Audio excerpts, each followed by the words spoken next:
Absolutely. As Senator Warnock said yesterday, thank God for Georgia. We would not have passed this legislation had we not won these two runoff victories on January 5th. So for anybody who ever doubts that elections have consequences and that voting matters, the thousands of dollars of economic relief that working families are about to receive, the hundreds of billions of dollars for the public health effort and to reopen our schools, the most progressive economic relief package passed in generations by the U.S. Congress, 0% of the tax credits and stimulus checks going to the top 1%. Promoting economic recovery by getting help directly to working class and middle class people would not have been possible had folks not turned out in record numbers in Georgia in early January. That's the beauty of our democracy. The people's voice is what counts. The people demanded this economic relief. Georgia voters demanded this economic relief. We've delivered this economic relief. Now it's time to pass voting rights measures and to advance a bold and historic infrastructure plan. Oh, they're moving on to the next thing already. And I know we have to eat our peas sometimes. And that means understanding that the loss of those two Senate seats in Georgia. I told you when Trump was declared, the loser in the 2020 election, I said, guys, you remember this. I said, if we win one of the two Senate seats in Georgia, we're going to be able to hold the line. We're going to be all right. Don't worry about it. Right. It's not great, obviously. I was bummed about what happened. Bummed is putting it mildly about the Trump loss. But then we lost the two Georgia Senate runoff seats in highly winnable races. Kelly Loeffler was not a good candidate, obviously. I mean, Purdue, I kind of thought would get it done, but nope. So, the elections do have consequences. It is a true statement, and we're dealing with those consequences right now. This is the world that I was hoping, this is the America I was hoping we'd avoid by at least keeping a divided Congress with Republican control, but they're getting their way. So we make the argument against it.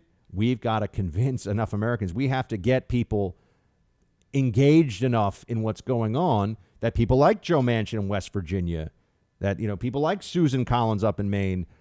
Susan Collins is a Republican, I know, but, we got to get her to actually stay with the team here. But we got to get Joe Manchin to make sure that he doesn't just go along with the left on everything. I mean, he's one of the most important politicians in the country right now, and he knows it. If they get rid of the filibuster, we've got big challenges, and they're already giving us some sense of what they want to do. I've told you what the game plan is. You know that I'm good at seeing the next moves of my opponents, and whether it's Dr. Fauci with all of his lockdown madness, or what the Democrats are planning here, it lines up with what Obama, it's like they put a big folder out. It's like you have, Axelrod and Valerie Jarrett have taken the folders out of the dusty file cabinets of, Obama 1.0, Obama 2.0, right? The first and second terms. And they're saying, here you go. And the people around Biden, his handlers, the Biden team are going, okay, this is what we do now. Okay, this is the next move. And they're executing on it. I know they're authoritarians and they're leftist, woke lunatics and all that, but they do know how to execute on their totalitarian plans, and that's what they're doing. And the next move, as I've said to you, is amnesty. This is where they're going. Here's Democrat from Georgia, Ossoff, talking about it. Play 12. Look, the right way to handle immigration has been well known to be the right way to handle immigration for 20 years. It's comprehensive immigration reform with a path to legal status for those who are here without proper documentation and otherwise follow the law, and substantive efforts to improve border security.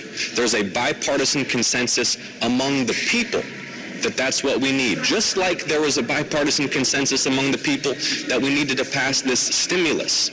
Ordinary Americans know what's right and what's needed. It's up to politicians in this building and this town to get it done. And it's up to politicians in this building and this town as well to pass the kind of infrastructure bill that will leave a mark for a century, modernizing our economy, getting our electric grid to 100% carbon-free electric production, getting our vehicle fleet 100% electric. We can make history in the next 18 months with a massive infrastructure package. We need to get it done. We should look at getting it done this summer.